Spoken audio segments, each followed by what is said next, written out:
So I'm Jack. I live down the road on Montgomery Street, and pretty new to how local government works. So I'm here also to learn, like some of the questions I have. I'm here to hear them out too, and hear from everyone around how decisions are made and the role the council is, and how things work, and understand how I can influence and make change happen. Because I love this neighbourhood, and there's a few ideas that I have too. So there's a couple activities we'll do. For starters, it's more so just getting everyone's creative juices flowing, thinking about the area and the vision for the area. Then we'll hear from Rosie and Michael, and then we'll get more into specifics of what you want to change. So the first prompt, just to spend a couple of minutes thinking on your own to start, and we'll hear from you, is just to doodle on your sticky note, have a quick think for a minute or two, just about what is great about the Wesley Hill, Moonline, Flat, Forest Creek area, like just front of mind, what do you love about this area? Just to get your brain thinking about what is here, what's going on. So spend a minute or two.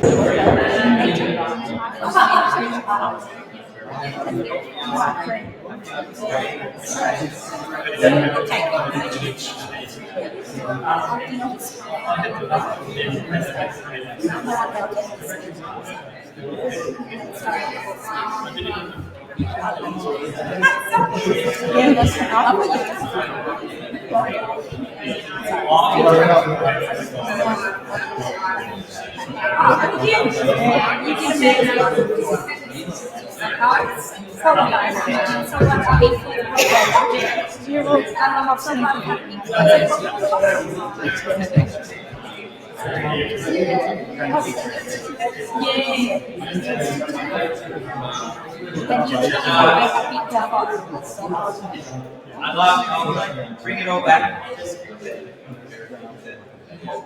So that was.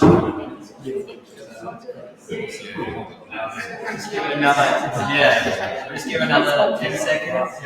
No, I like we'll have more of this. I just want to ask,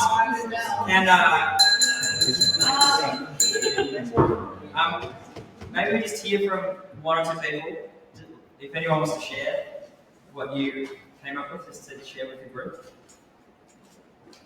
Margaret? I love my neighbours. I've got a fantastic street. Every single person, they're all different. Yeah. And that's the lovely thing about Wesley Hill as a whole, because everyone here is different. It's not homogeneous. And I love the fact that I've got the bush just like literally outside my window.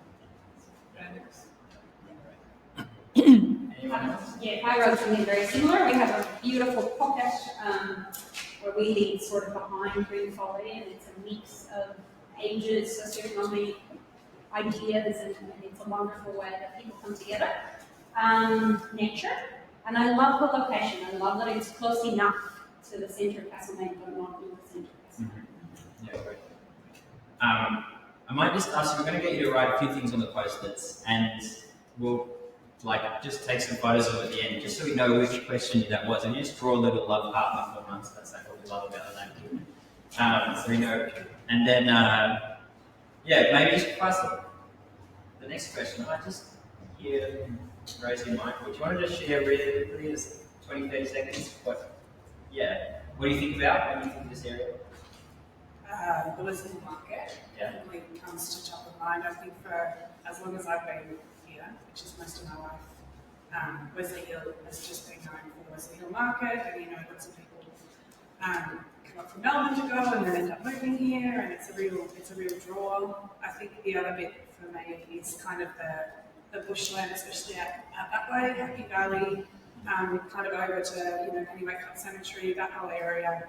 I spent a lot of time. I grew up on the other side of Happy Valley, and walking through, even before there was a designated path, that was beautiful. I think there was a big thing when I was younger where I developed. I wanted to put, a lot of houses on that land, and it was such a big win when that didn't happen. I felt, because it is such a beautiful spot. So definitely the market and the community centre, etc. the trail in the nature reserve and coming up into Kalinda Forest, but also heading up towards the grandmother tree for the motor on the side of Jarrah.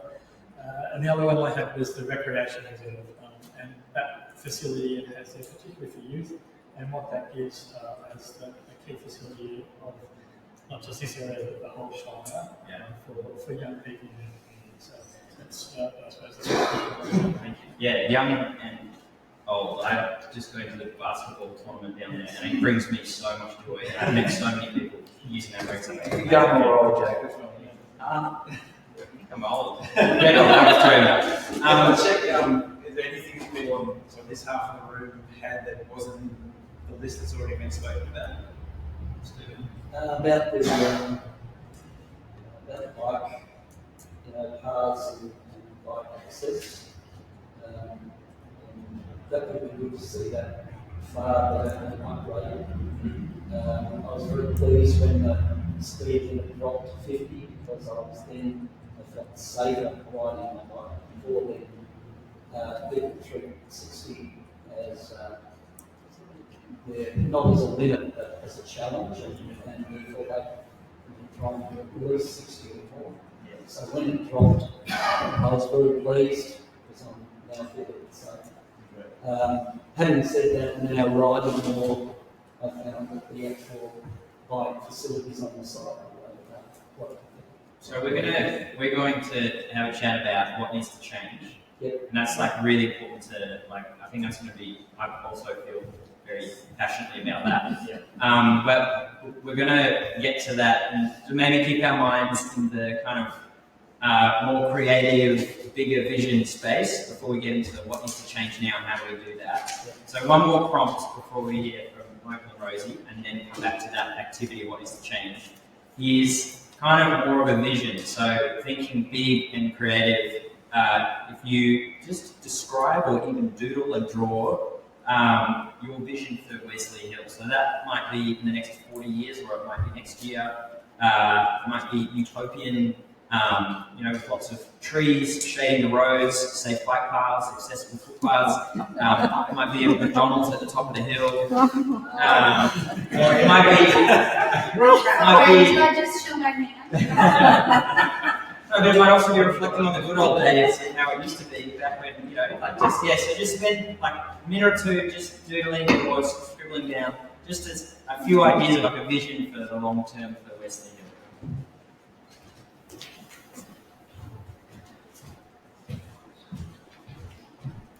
Do we put eyeballs? Yeah, good idea. A little eyeball in the corner, please.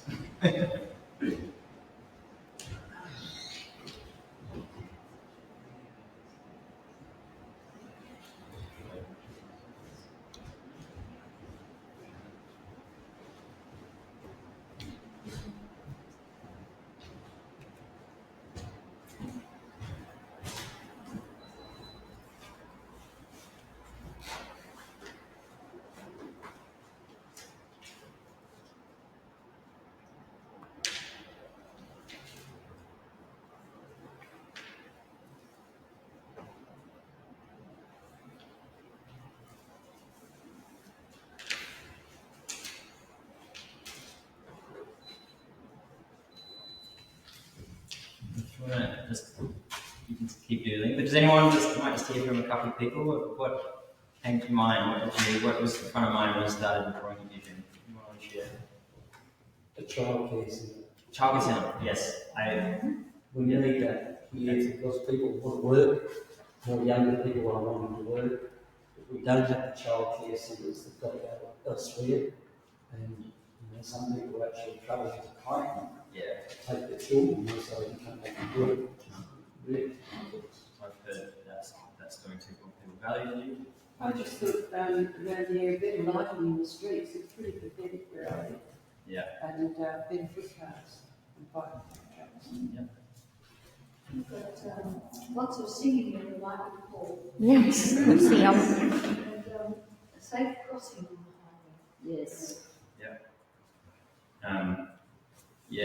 I had drawn a little doodle of big trees over a road with a playground and low bushes, thinking about wildlife as well. I'm working climate change adaptations. I imagine a really like shaded, lovely leafy neighbourhood with like a bike path. I'm with you on that.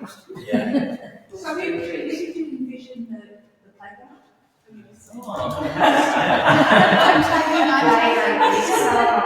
Yeah. So Playground is so gorgeous because we do have that wonderful facility in the velodrome, etc.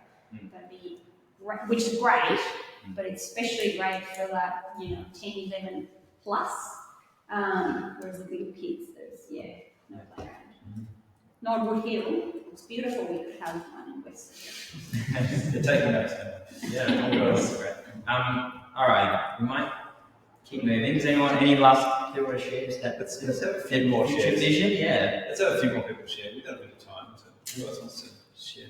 I think following what you were saying too, I love the bush and I'm always walking the bush, but what I envisage is similar to what you were saying, which is working towards cool green climates. We have to think about the whole climate in the future, and I think the whole town, actually the Shire, really does seriously need to think about that. But we could provide a model. There are a number of things we could provide a model in this community, I think.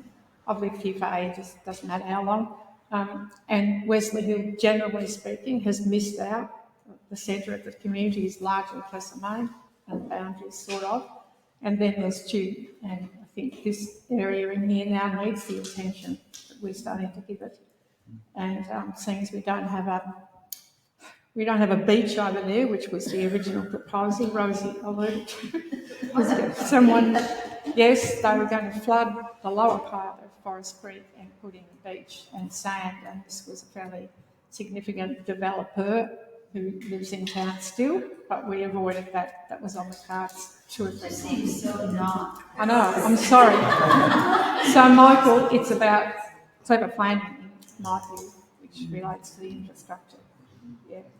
And upkeep on bridges and things like that, because the bridge, Forest Creek down there is, Oh, it's going to be. I wouldn't want to ride a bike across.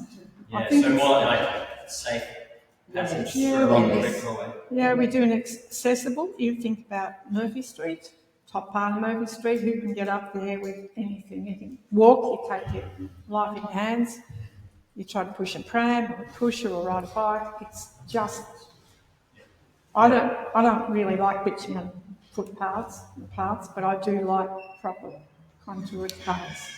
I think it's got to be safe. Anyway, I think John had one over here. Yeah, sort of visualise. The thing I love and have loved for 20 years before I moved here is the market and the gathering in the market. And I would love to see that being the fixture. So somewhere to gather for the community. yes, Every day, so people can yeah. sit and have coffee, have drinks, play, and listen to music. And why does it have to be only on Sunday?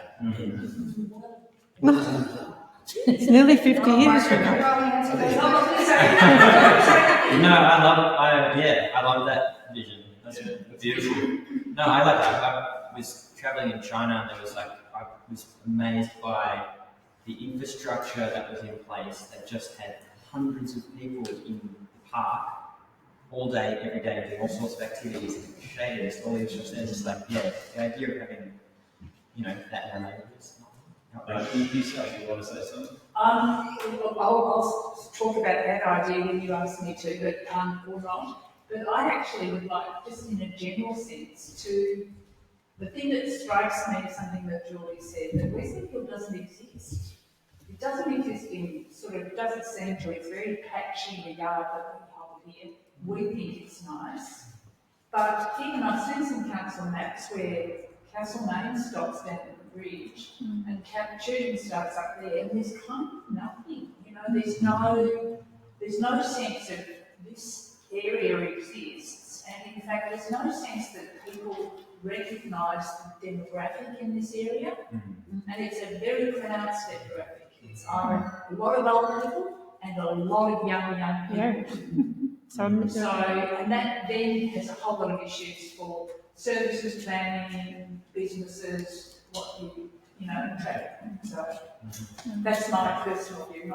Even on my weather map, it our area comes up as Moonlight Flat. That's right. Moonlight Flat's pretty So it's important. actually not so much the name itself, but it's like the. Yeah. It does have a strong identity, doesn't it? Yes. I think, having lived here, it's sort of, and we call this Wesley Hill event for a reason, because we felt like people would feel a sense of identity. Although, having said that, whoever drew the council ward maps didn't know that. They just drew the line right down Duke Street and split things into two halves. So anyway.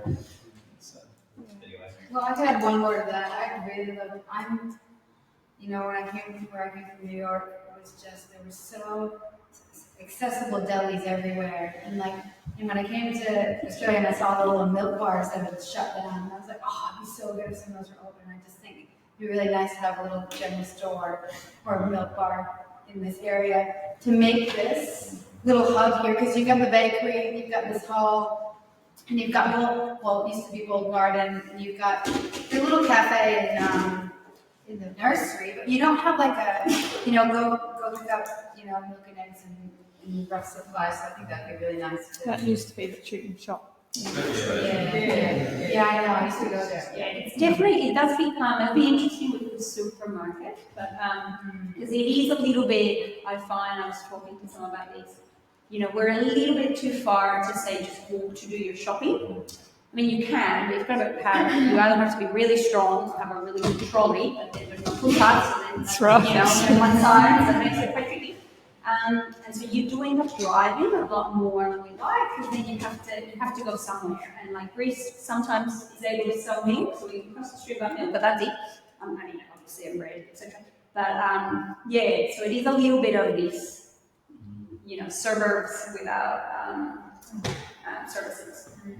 There's been times since I've been living here where this area here has kind of gone through waves of sort of connection and vibrancy. Like there was a time where we had the market and the Gold Garden and the nursery and the Albion, and it was all happening. And then it kind of dips off a bit and something. Years since the market was set up next year. 49. I can remember that. And so we had this resurgence of people moving into the town in the hippie times, etc. And then, it dived off a little bit too, and so it has lots of iterations here at the market. But the beauty of it now is that we are having a new generation moving in and wanting to have it something that fits for them. So it's a lovely new tidal wave, in my view. It's being explored and supported. COVID had an impact on our gathering, but we used to have on this veranda every week. 10 people were allowed to We did. probably 18 months. During COVID. Yeah. Yeah, that's so nice. Only cheated occasionally. That's so nice. Thank you everyone. So as I said, we'll have a bit more of a deep dive into what needs to change in ideas after, but thanks. I feel like Michael and Rosie have been very patient and heard a lot, but that's part of this is kind of us getting the ideas out. I do want to return and hear from Rosie and Michael a bit of reflections on what you've heard, but in particular, what role does council have in the things that people love about in this area and the things they want to see for the future, and maybe talk us through which parts the council does have a role and which ones it does.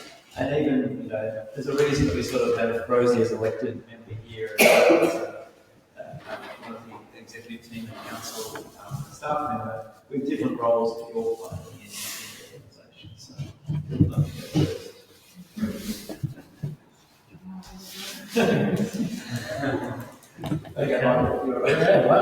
So my job is to implement what the council is trying to do.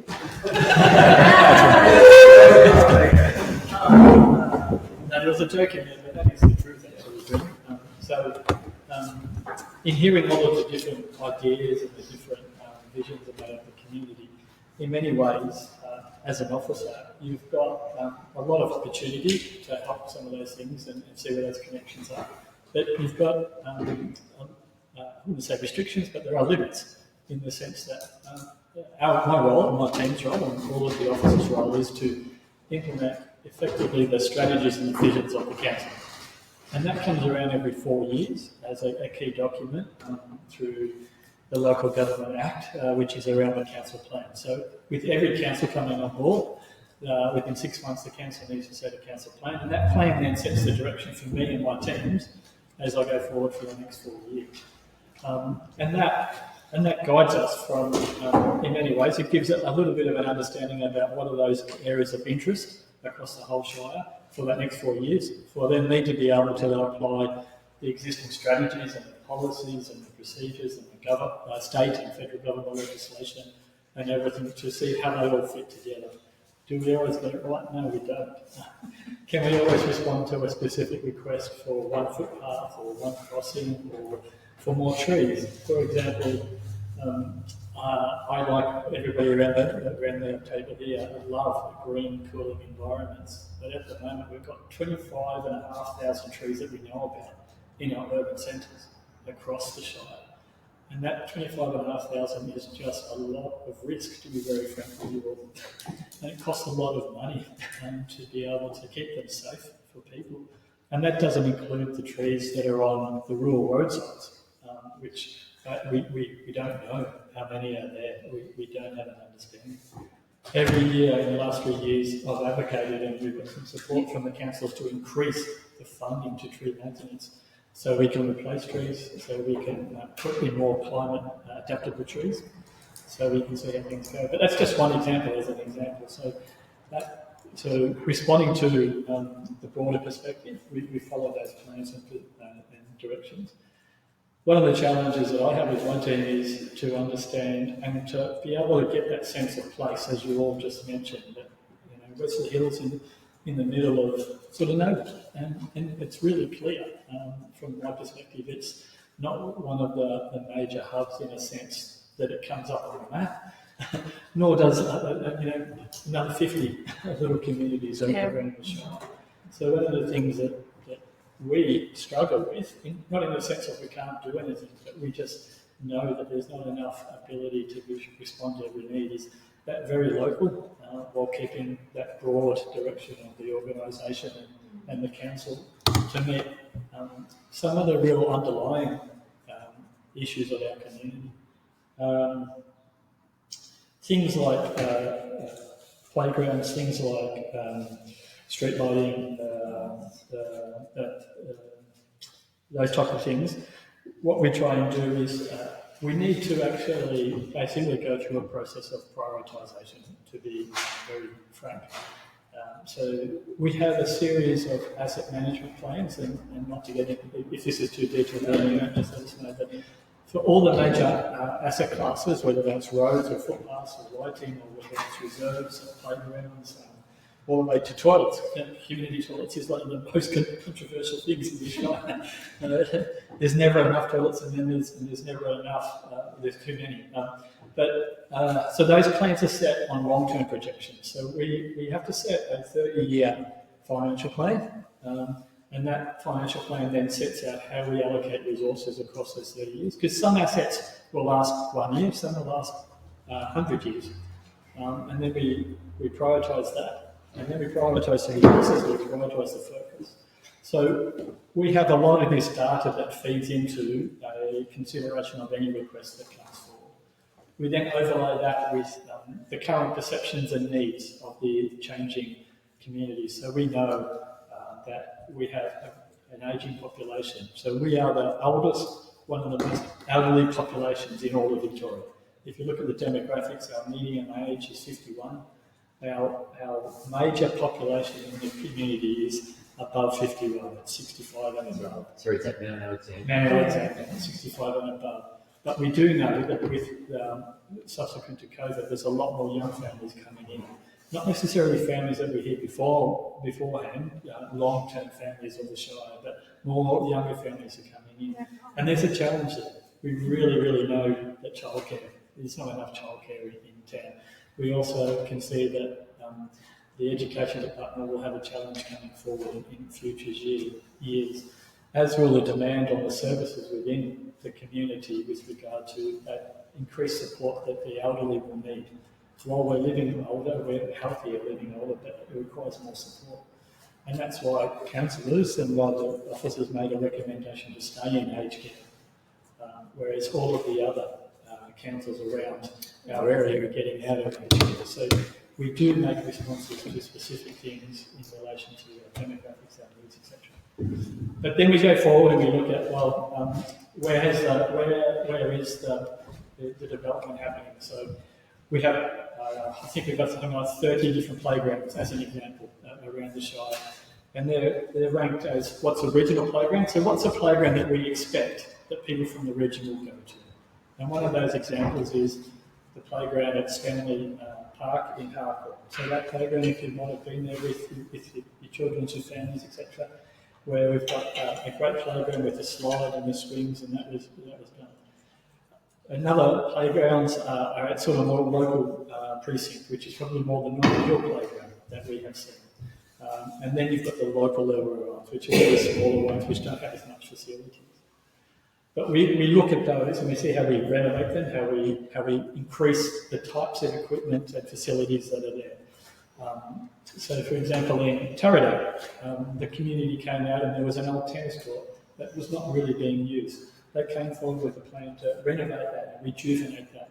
And there was a lot of work with the local Turriday Progress Association who actually came, and the school, who actually came forward with some suggestions in which we were then able to work together, and we'll see how we go forward. The tennis court now has a pump track, it has a basketball and a soccer facility, it has a skate area, it has a hopscotch, it has lots of different things, which is responding to the current needs. The most important thing is it's got a big slab of concrete, which is about half the size of this hall, which allows the kids to use their scooters, their skateboards and their roller skates, because there's no paved roads in Taradale. That's the most impactful thing. We never would have thought a slab of concrete would be a huge importance, but it is. So these are the types of things we do. We don't have an opportunity to cover everything. So things like housing, things like childcare is not really our responsibility. It's really a market-driven responsibility, but we have a role to try and create an environment to encourage people who may want to set up a childcare facility or encourage that to come into the local areas. The main road here in town, which is a fantastic road, but it has a lot of challenges, and ultimately it's the responsibility of the state government. Our role here is to voice the opinions from the community as we have done so, and primarily in a neutral way. And to give some evidence with regard to data and understanding about how that road fits in within the local road network and how it fits in with other facilities like the connection to the trail, the connection to the recreation centre, even the connection into the prison, etc., these types of things, and the industrial park. So that's what our role is and then informing the Department of Transport to understand, well, where we see the issues that are coming out of the community. So in a real life example, we've shared that the bicycle paths are not right, and we've advocated that it's one of the key strategic cycling corridors for our Shire, along with the same out to the highway, out to Candice Creek and out to Mackenzie Hill, as in the Highway 8 along Parkers Creek and out towards Harcourt there. So we say that that's one of our key strategic cycling priorities. Similarly, the connection into the trail, making sure that you can actually be safe going into the trail, looking at how you connect into the reserve, these types of things. So that interface between the local network and the state network is a key aspect of where we work on that. Are we always successful? No. Can it always be done? No. So there are some physical limitations. So we might, great, and we might unpack. I think the heating is going back. Thank you. I'm hoping so. You turned it off. Oh, it was getting a bit hard hearing, so it's going back on. Mark put a lot of effort into making sure this is warm when we got in this morning, so thank you for that, Mark. And we'll probably come back to the tension between state and local at some point as we unpack the challenges that Jack was talking about. But Rosie, what about from your point of view as a councillor? How do you go about hearing these things to the community and doing what you can as well to make it happen? So, I entered council at a really interesting time in terms of, we had a new local government act for the first time since 1996, I think. So when I was elected in 2020, weird year anyway, COVID, all of that. A lot of us were homeschooling and, you know, I had been working. It was a strange time. Everyone's mental health was a bit up and down. You know, it really seemed like a good idea to run for council. And, it has been. I've had an up and down time with it. It can be incredibly demanding.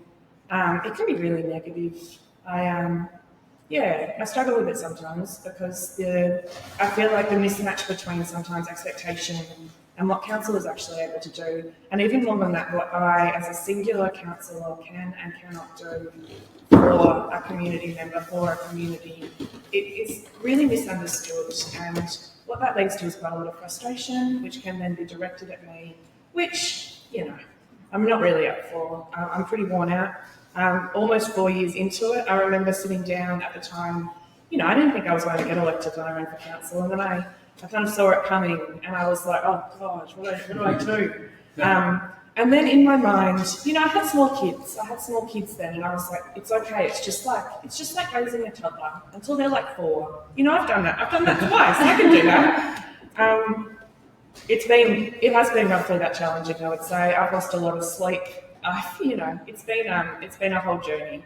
But when we came into council, we had this new Local Government Act, and we had a relatively fresh council. We had 3 returning councillors and then 4 new ones, which has been really great.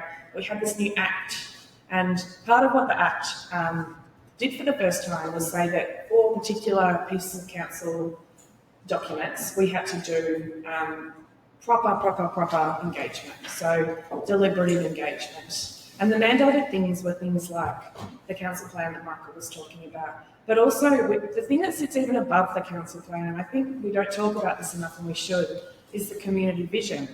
So this was not part of council until this incarnation of council, and it was probably the biggest piece of engagement work our comms team had ever done at the time, because the community engagement, the community vision had to come from community. So we basically went out, it was very helpful for me. We went out and asked everyone what they thought about the Shire, but particularly it's a vision for the next 10 years.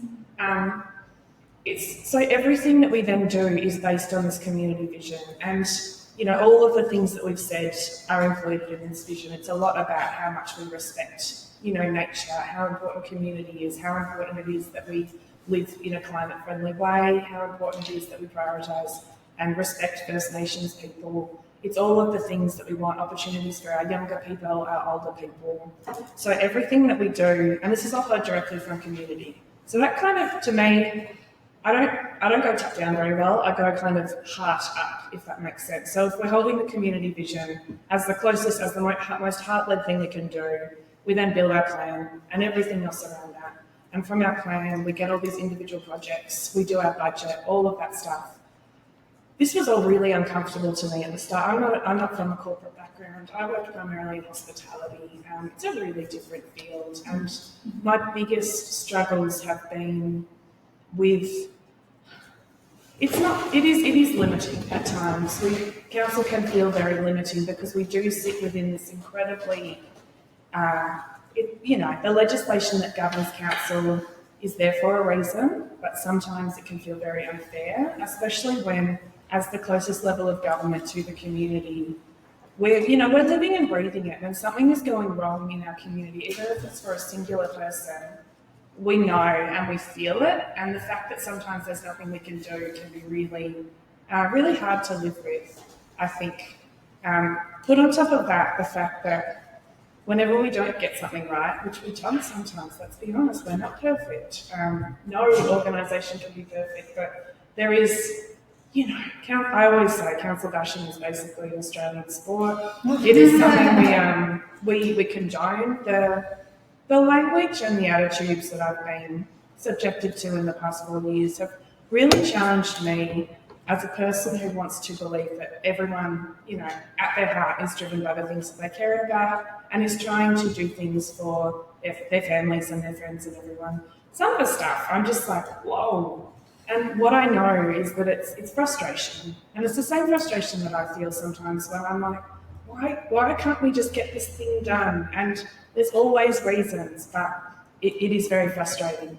But by the side of that, it's really misunderstood. And I think what I try and do as much as I can, and I've been doing a lot of listening posts, and I do try and get out and about a lot to genuinely connect and listen to people, but I'm usually starting from a place of de-escalation. Like by the time people reach me up and they're up here, we're not able to have a proper conversation because they're so angry already, and that's okay. I get why they're angry. Often they tell me the thing and I'm like, that's awful. I'm really sorry, that this is the position that you're in. But such a lot of my job is de-escalating and like kind of, I call it demystifying council, because if you try and understand council, your brain will break. It is vast. It is, there are so many moving parts and things change so quickly from, even one day to another. I think people think that I know everything about council. I don't know everything about council. It would be impossible. I do my best to, address the problems as they come up, but I struggle. And I think, we go on a lot about how we want our councils to be diverse so that they can represent our beautiful, diverse communities. We will not get diversity on council while people treat councillors as badly as they do. And I understand it's a two-way street, and some councillors treat community members badly. Don't think that's okay either. But until we get rid of a little bit of that tension, and until people can come to me treating me like a person, which mostly they do, I'm pretty lucky. But gee, it can be hard. And what I really want is for more people to get involved with council, but also we've just got to simmer it down a little bit, because this constant tension and this, sometimes I don't leave my house because I'm like, I cannot stand to talk to anyone about council today. I'm just not up for it. I don't want to have to feel like that. And I don't want to ever feel bad about the community here, because we're so lucky to live where we are. And I have to tell you, knowing people from lots and lots of other councils now, our council is functioning pretty well. Like, we're not under administration. We don't have monitors in.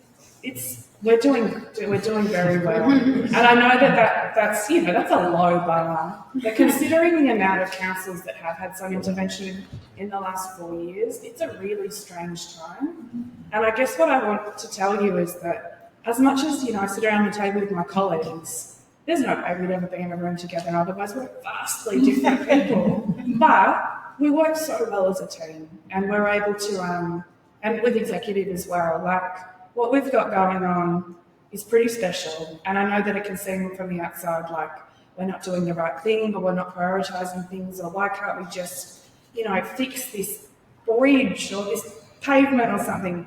I can tell you there is always a reason. Sometimes it's a really unfair reason. But we're never just doing it to be difficult. Sorry, I had a whole lot come up there, but setting my context for you. You both shared a lot, and Rosie in particular, thank you again for sort of talking about what it's like for you as a person on council. Sometimes it's easy to remember. It's easy to forget that people that work for and are on council are just members of the community like all of us, and I think that constantly reminded that is helpful. And I think, can I tack on to the end, Bryn? I know you just want me to stop talking about it. The fact that, I'm on, there's 7 of us councillors, and, while we get along in different ways, and probably I wouldn't be friends with a lot of them outside of council, that's okay, we're all different people. Everyone is there for a heart reason. Like, no one is there just to, for their ego or anything. It's very genuine. And I can tell you that the people I have met, officers at council, are some of the best people I know, and they go to work every day and do a really big job with limited resources, not getting paid as much as they would at another council, because we're a small council, and they just cop it. So the people who work at council are some of the best people I know. They are here to make this community better. And I just want council and community to not be enemies anymore. I'm so done. I just want us to be on the same team. And Well, there you go. I think we're done. That's all we can do. So we are going to go to an activity in a minute, but I just think we've heard some really kind of profound stories about how it works from the perspective of the council officers and also from the council.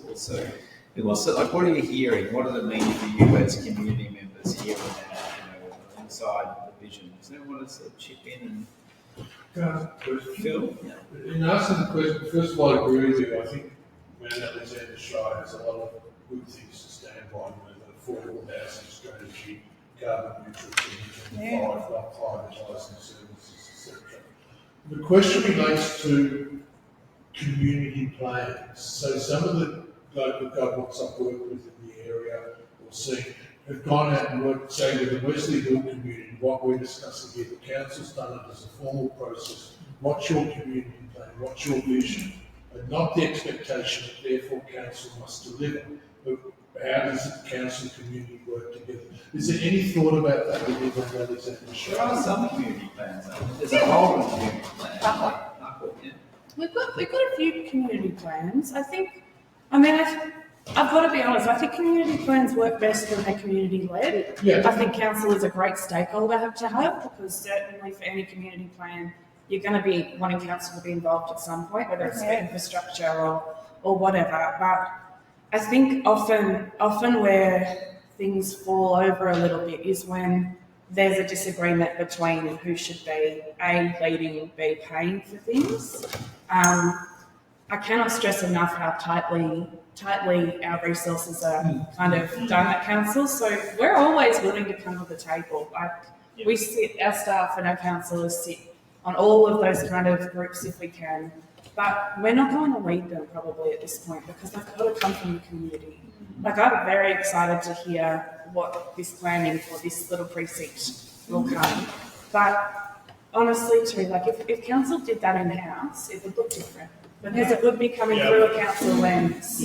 So I think community-led, council-supported, just invite us, always invite us to things, whether it's officers or councillors. We like to be involved, but we almost never roll in without an invite, if that makes sense, because it feels like if we're not invited, we might not be welcome.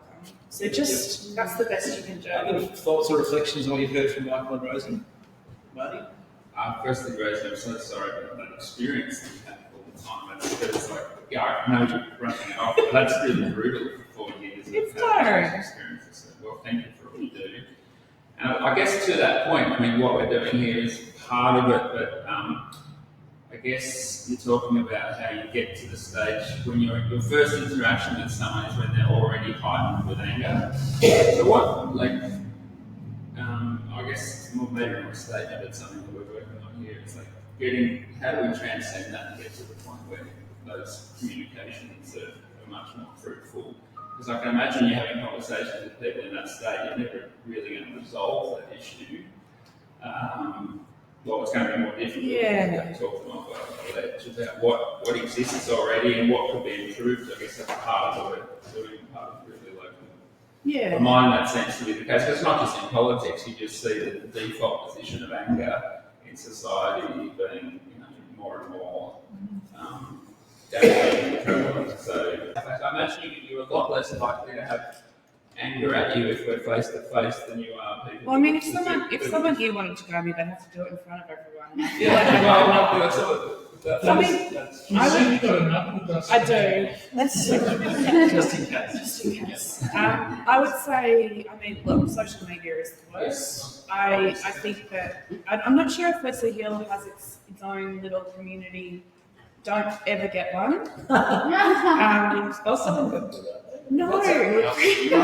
The workload to moderate it, we don't. I just think. So I'm not talking about Facebook page. There are some really constructive WhatsApp groups and networks. Yes, I guess I'm talking about social media specifically. Like I can't go on Castlemaine anymore. It's too traumatizing. But I think it's very easy to find other people who share your frustration when you look online, because someone's going to be like, yes, I'm also angry at council. But I mean, I don't know. Let's talk about it online. Let's talk about how angry we are. But then it will translate into emails or I don't know. I think I'm just getting on better with boundaries. Honestly, I'm doing a lot of I'm not doing this. I'm looking away. But I did notice, and having attended a lot of training in this kind of area, especially around kind of gender equity and the way female councillors can be treated differently.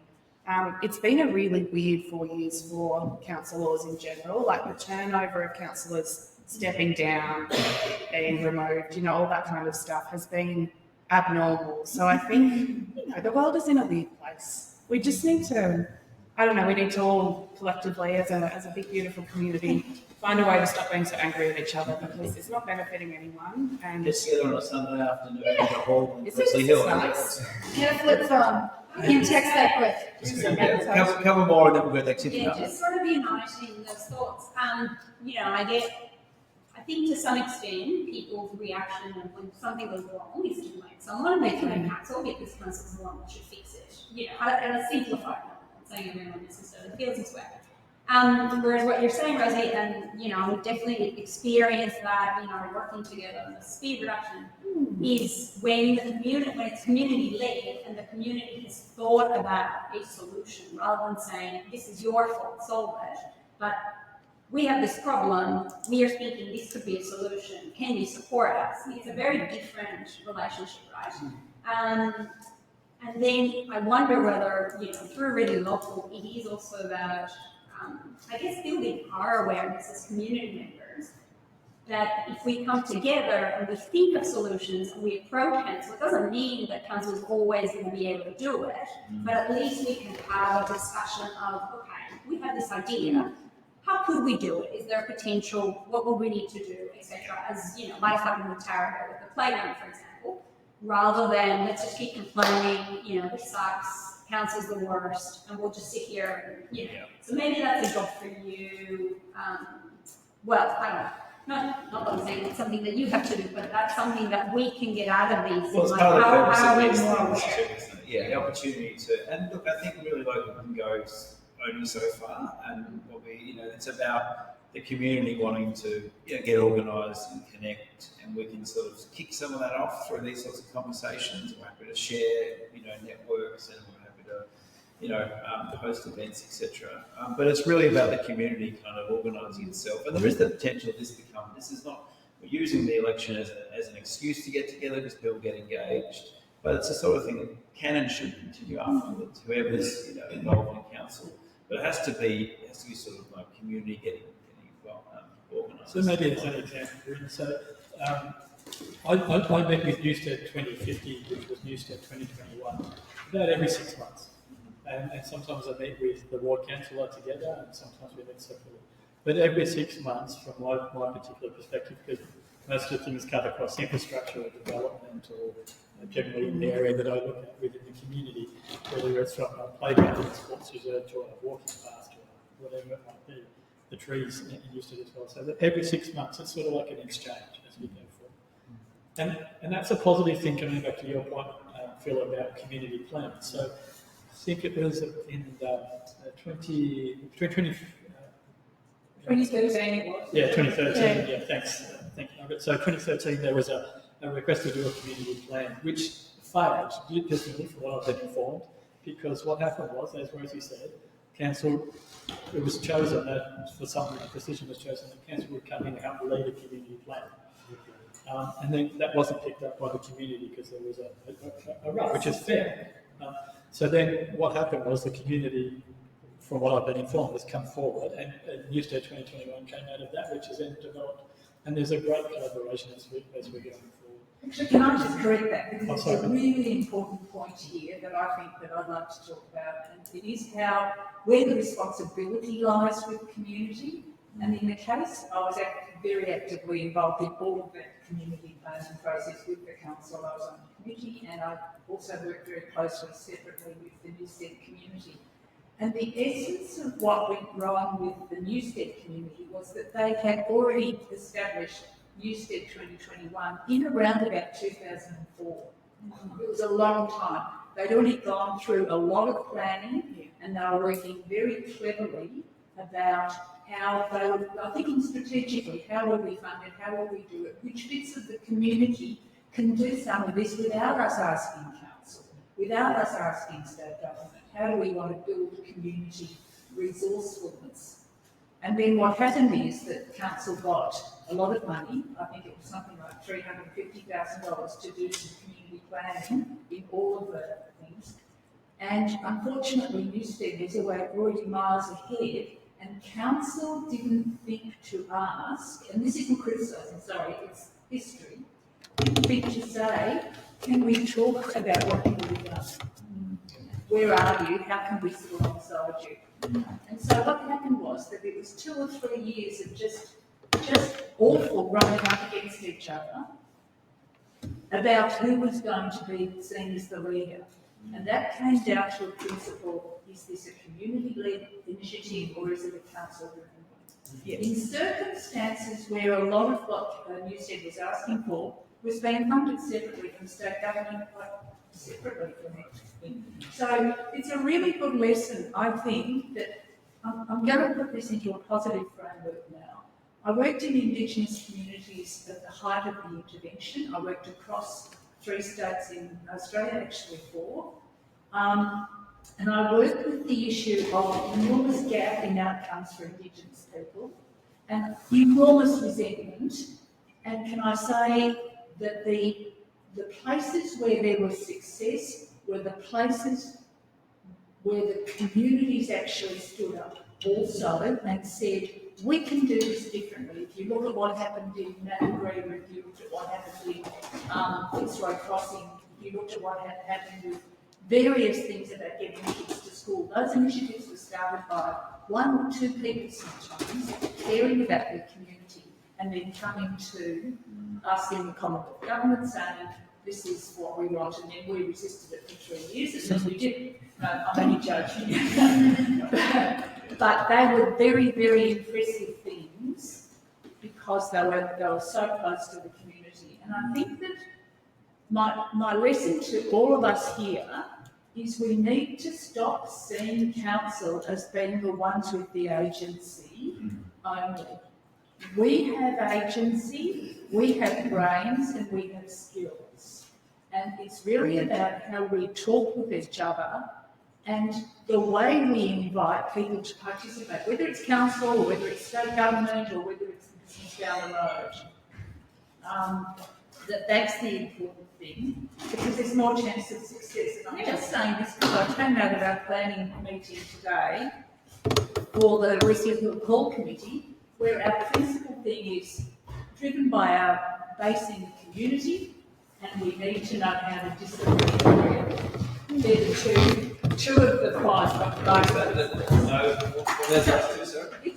Well, it's about community, building community connections and being driven by community, informed by community needs and interests, but also that amongst ourselves, we need to know how to disagree agreeably.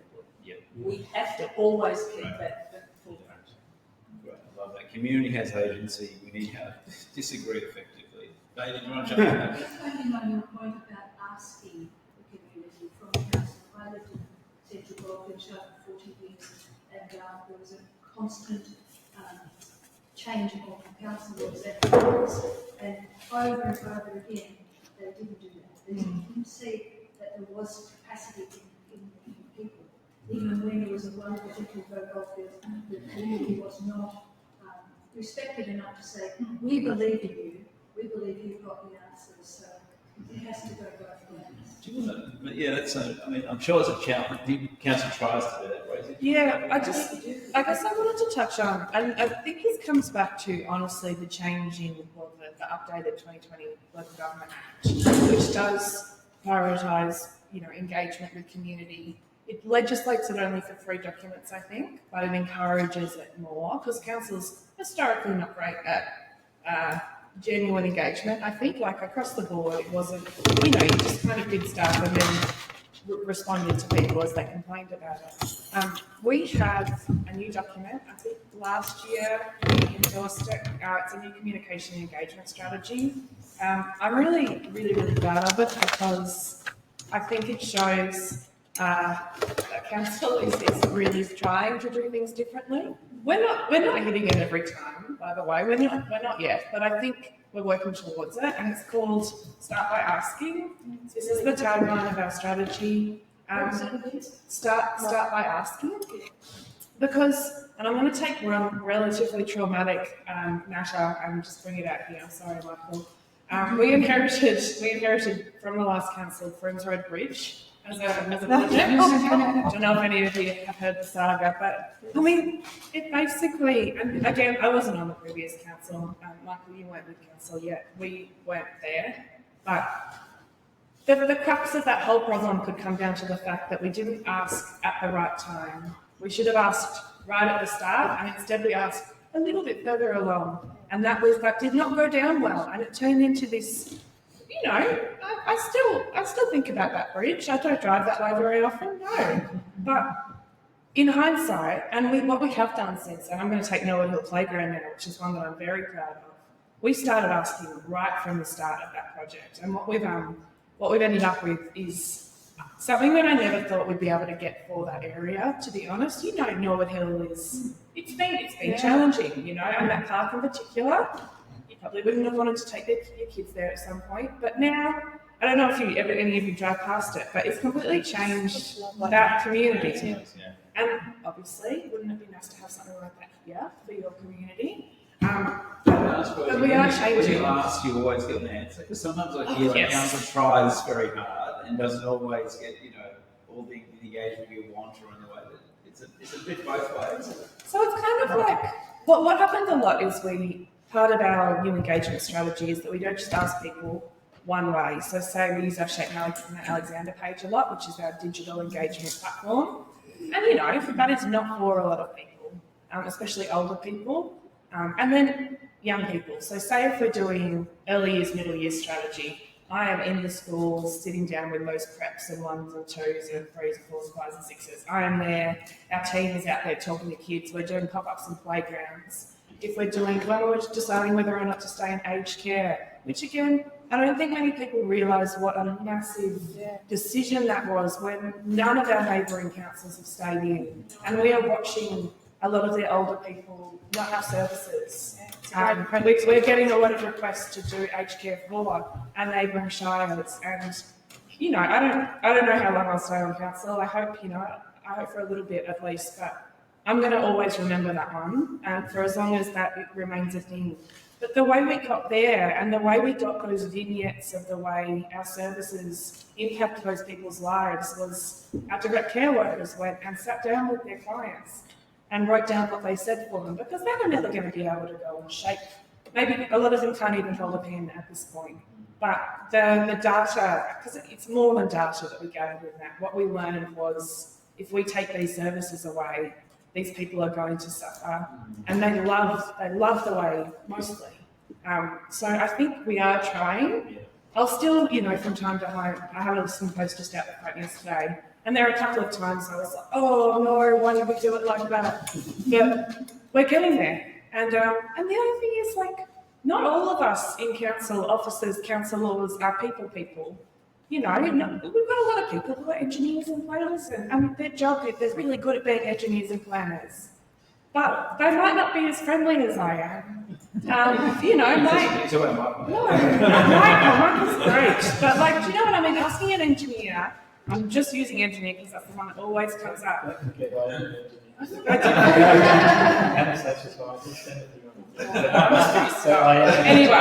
think we get the point. I know Michael has to leave a little bit early. Is there anything you wanted to say on that?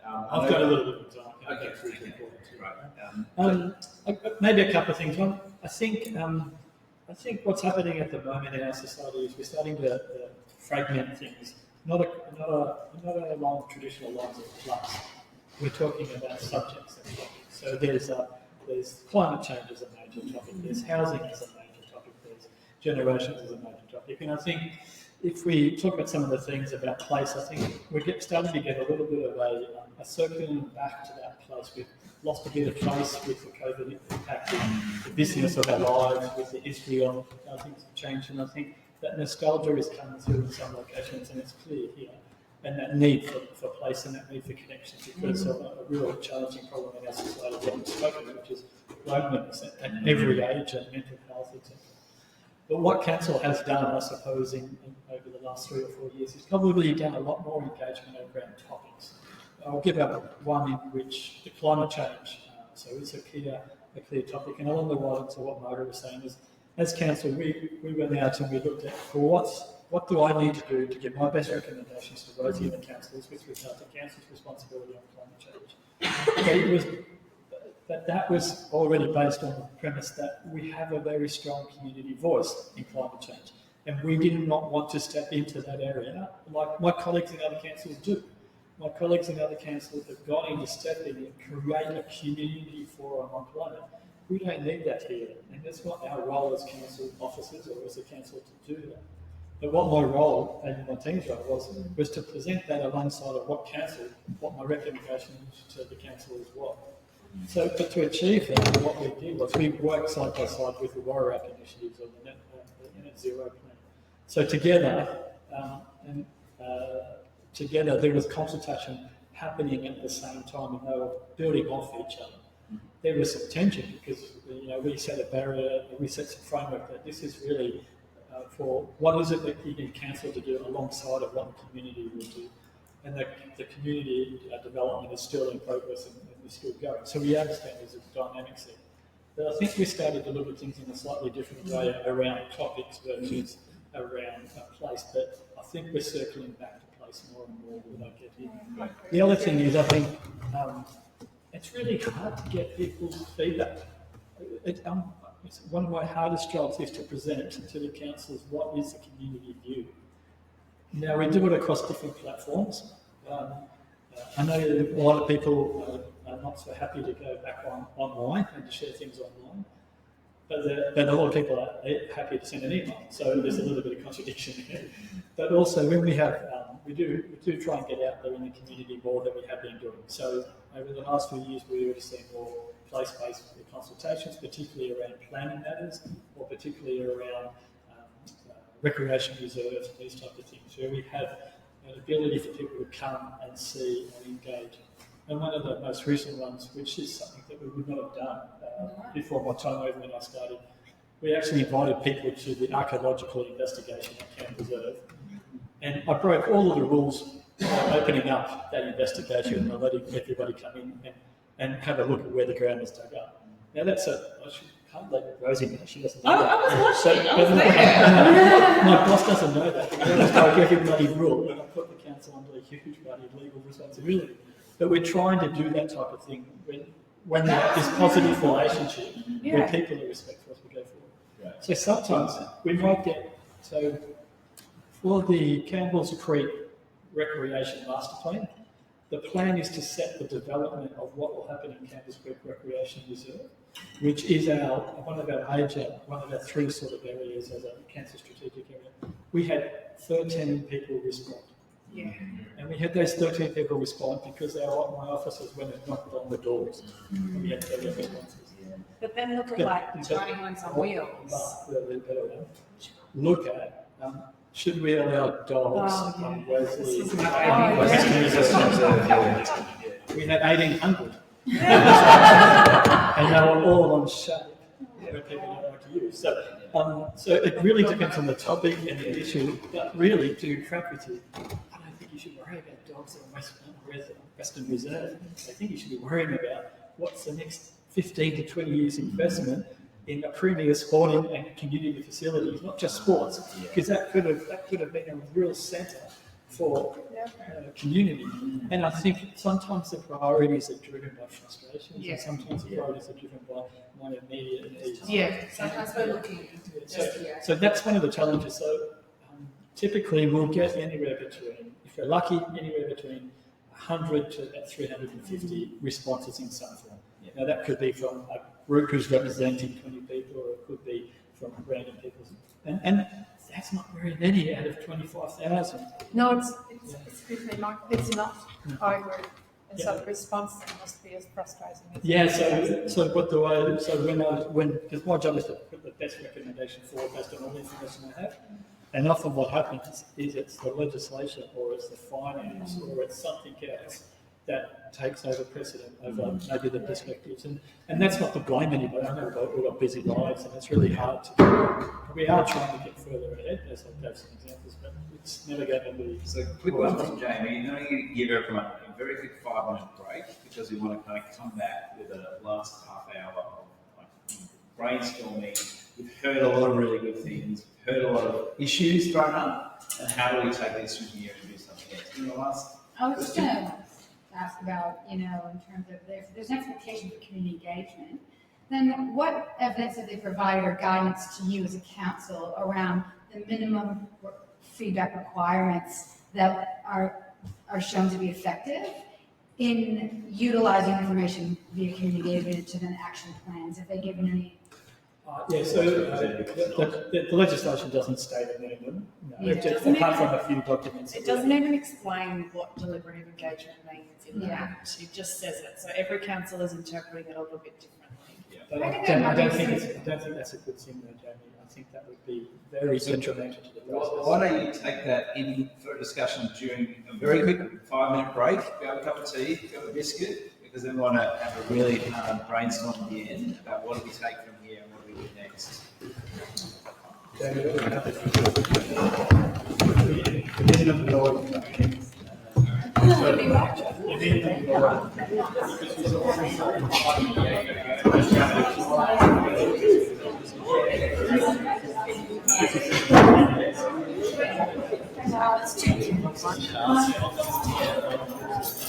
One of the things we're going to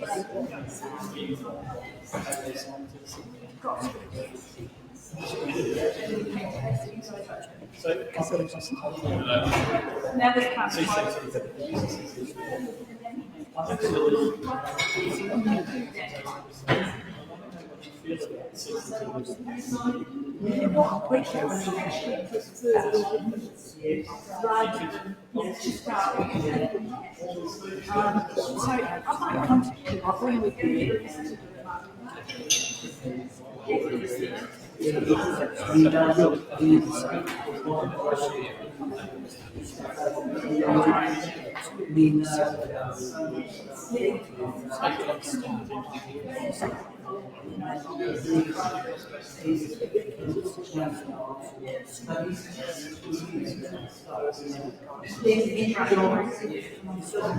It's really fun.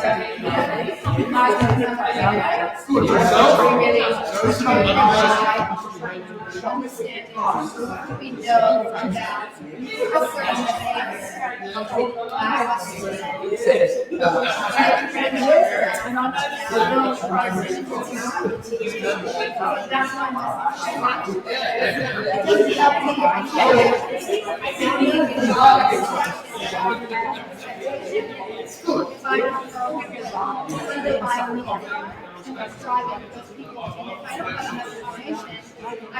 I can make a guess.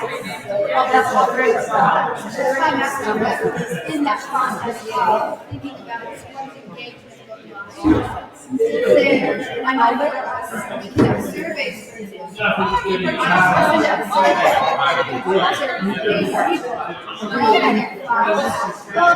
Considerations of that feedback won't necessarily find that that's what I'm talking about. Like what this is about solving problems. I guess I'm not asking about KPIs. What I'm asking about is like research facts around that, or do you seek it out? Yeah.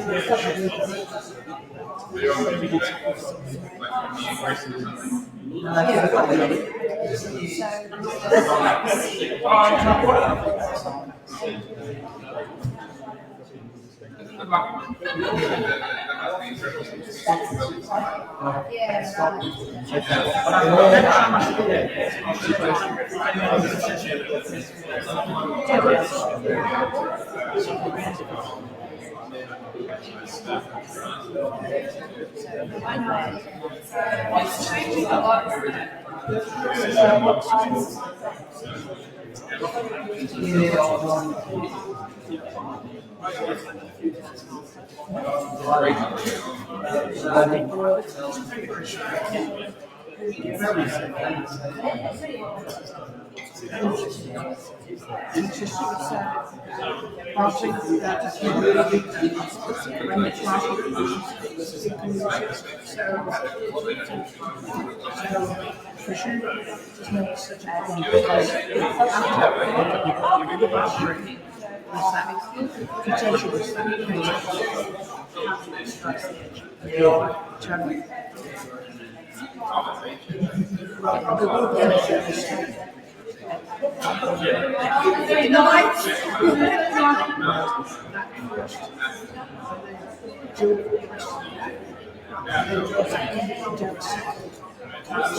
And I really got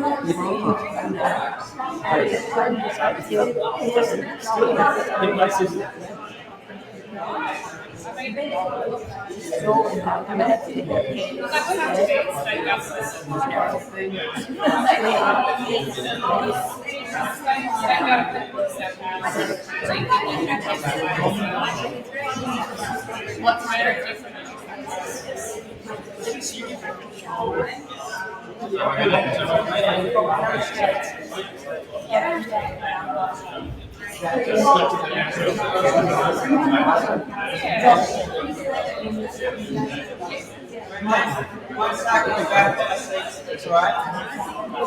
We've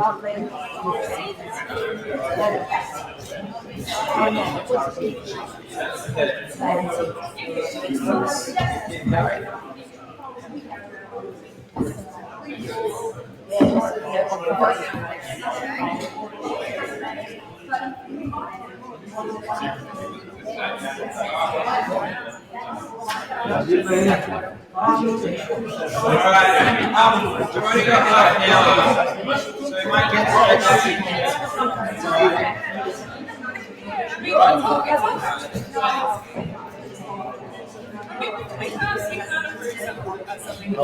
we'll get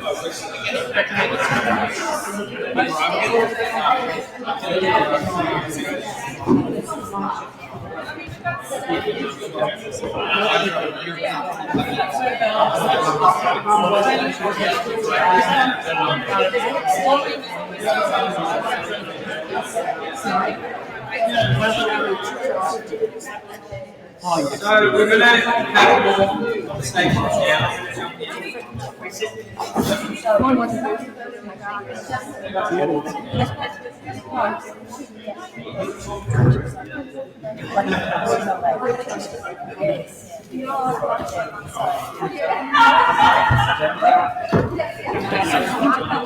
All right, let's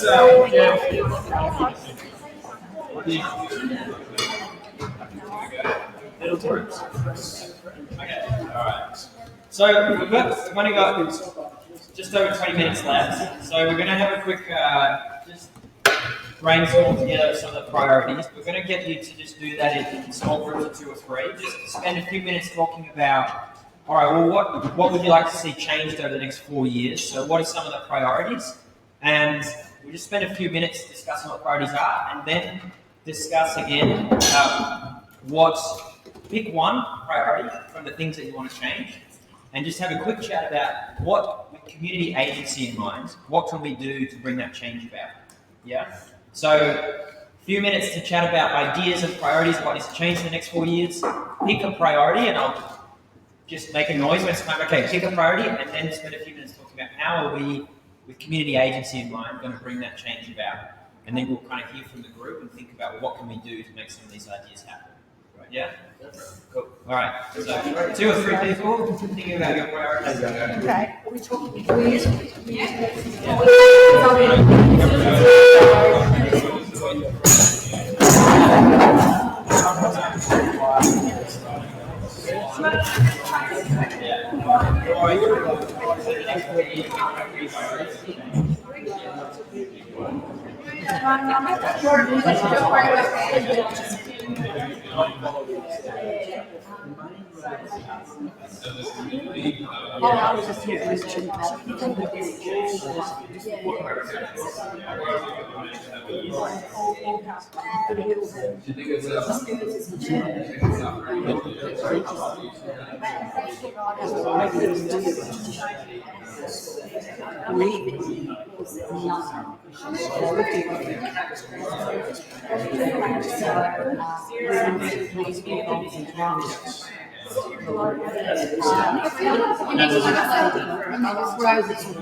was just talking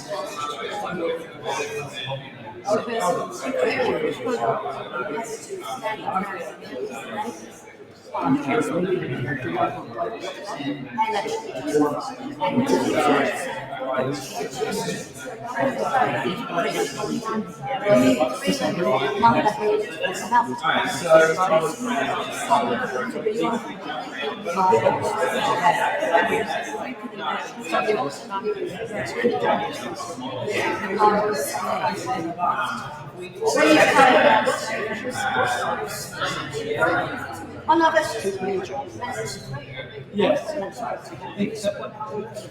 Oh, the building one.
Sorry, I'm just take 1 second.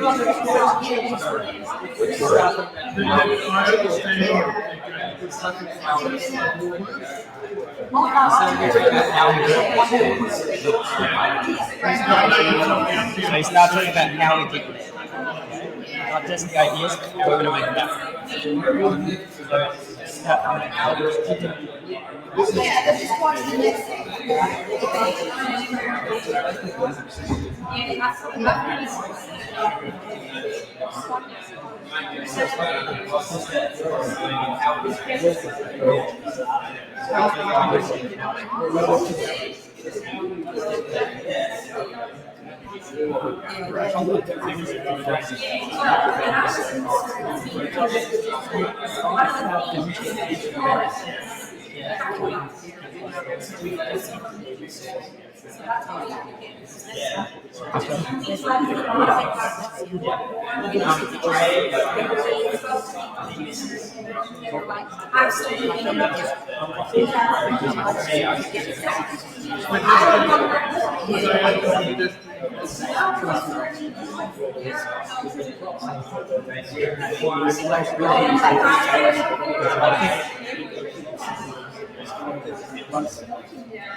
And there's a link up to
We lived at the very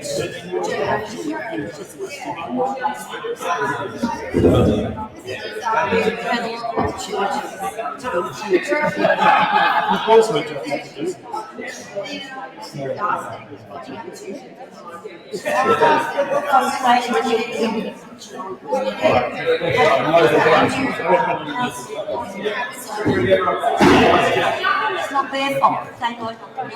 All right, we'll come back. We'll probably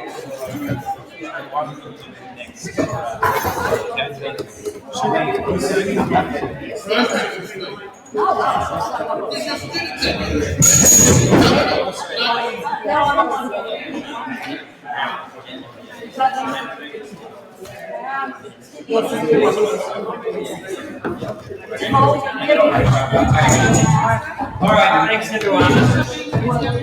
So we're going to go around and just hear quickly from each group. We're not going to focus on what needs to change. If we had more time, I think we would really focus on some of the actual priorities of what to change.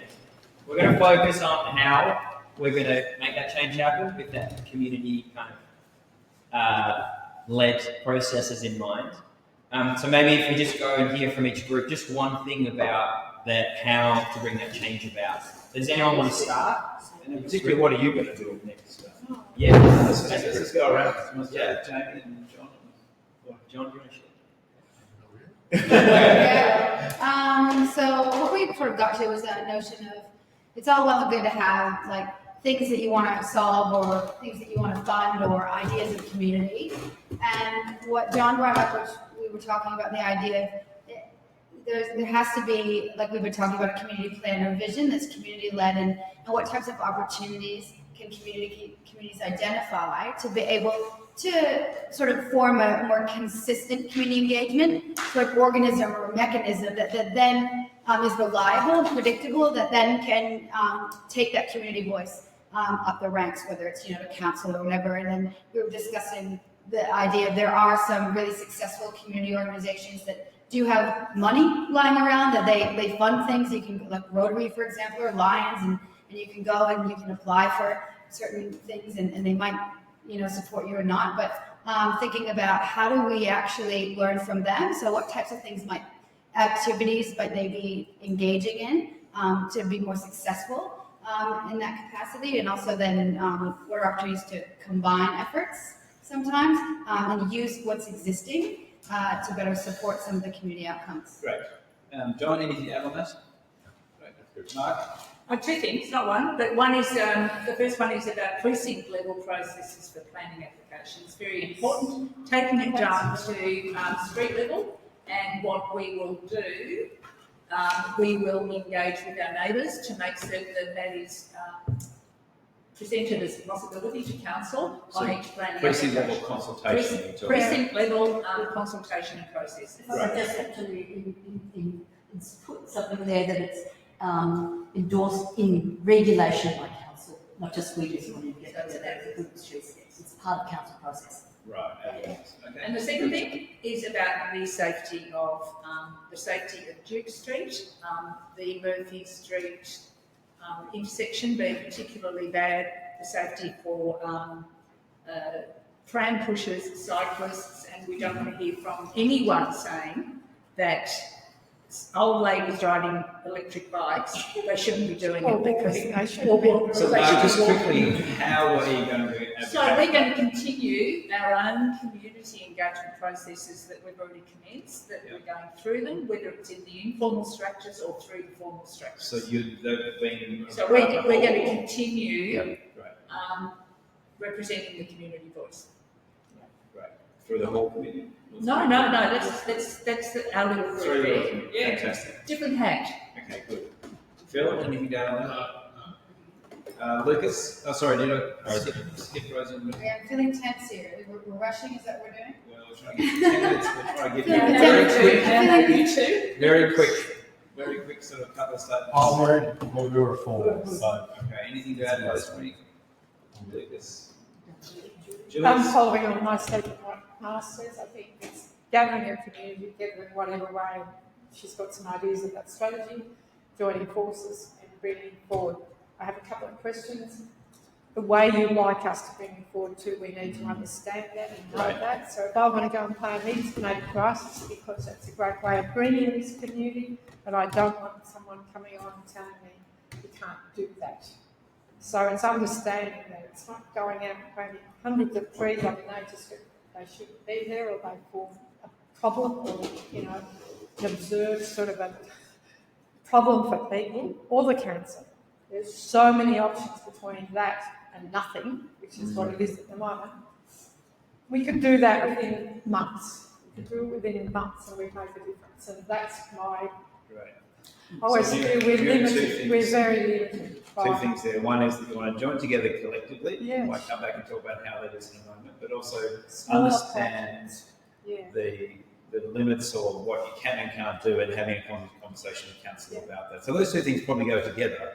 Don't they? They do go together. Coming together collectively and talk about what you want. If we run up against the bylaw, after we've and then done taking that to council. then we've got nowhere to go, and people just say. So Jules, how are you going to do that first part, like getting people together collectively? Well, we're already actually starting with their own streets, and I've been involved before in trying to get Murphy Street together. We have, but it's been successful. Clearly, they're not strategy to get into council. But I'm doing a bit of guerrilla gardening, and I intend to do more. Great. But if someone came along and said you can't do that after I've done it, I wouldn't be very happy. Look on the media. Yeah. About 5 years ago, I grew a garden and I've got a letter from the council and my neighbour did too, a 20-year-old water in the garden next door. Got a letter saying, you can't do that, there's no footpath through it.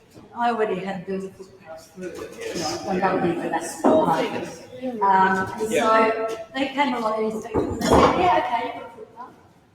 So it's fine. I created my own footpath. So let's make sure we come back to this. Thank you, Michael. Thanks, Michael. Okay. Oh, that's great. No more footpaths. It sounds like there is some organising already going on, some networks. We've got a list of people here who came today and otherwise expressed an interest. So happy to also share that. Let's make sure we get something practical from that. And we've got an answer on the. And I can stay a little bit afterwards if anyone's got there's specific issues that they need help with or any questions.